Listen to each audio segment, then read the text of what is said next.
For the poetry recitation, I was gonna do Woman Work by Maya Angelou, but I kind of already discussed that one, but I really like how Maya Angelou writes and like the messages conveyed in her stories, so I kind of looked up some of her other poems that she's written, and I found this one and I really liked it, so I'm gonna be analyzing and reading Still I Rise by Maya Angelou. And I'm reading it off of my computer behind my phone. You may write me down in history with your bitter, twisted lies. You may trod me in the very dirt, but still like dust I'll rise. Does my sassiness upset you? Why are you beset with gloom? 'Cause I walk like I've got oil wells pumping in my living room. Just like moons and like suns, with the certainty of tides, just like hope springing high, still I'll rise.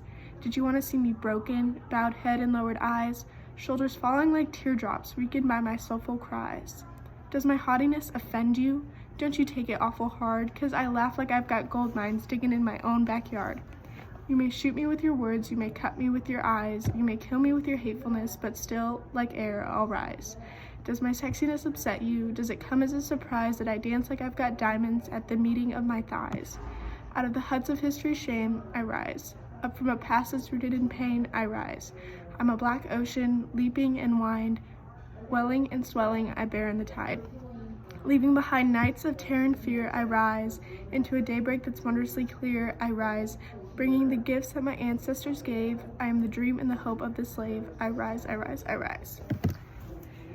So this poem is very similar as well as different from the other poems that I've read from Maya Angelou.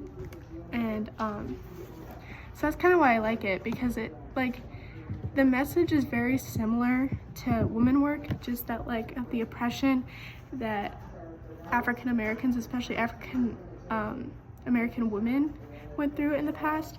So I just really like how she conveys it, and the rhyme scheme throughout, especially in the first 7 stanzas, is A, B, C, D, and I'm one who really appreciates rhyming because it just makes it flow nicer and it's nicer for my ears.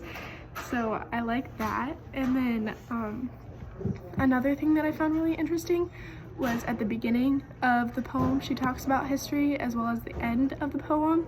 The first line is, you may write me down in history. So there's one reference. And then at the end, she talks about like leaving behind nights of terror and fear into a daybreak that's wondrously clear. So she's just kind of saying that she's moving on from the history and she's moving on from the oppression.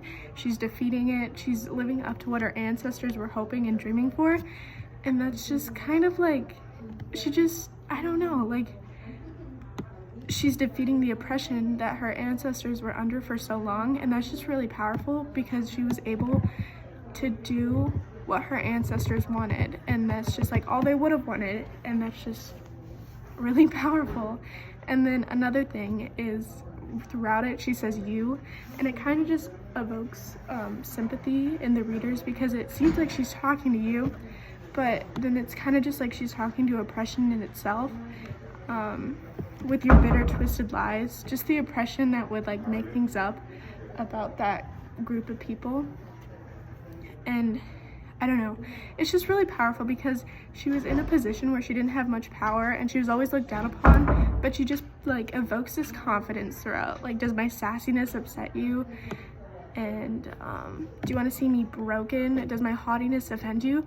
Like, in such a time where her confidence was kind of like broken, she's just kind of like, here I am, like you take it or leave it, like I'm here to stay, like I'm here to grow, and like you can't take that away from me. And with the repetitives of like I rise, like I'm coming back, I'm stronger than ever, like you can't defeat me.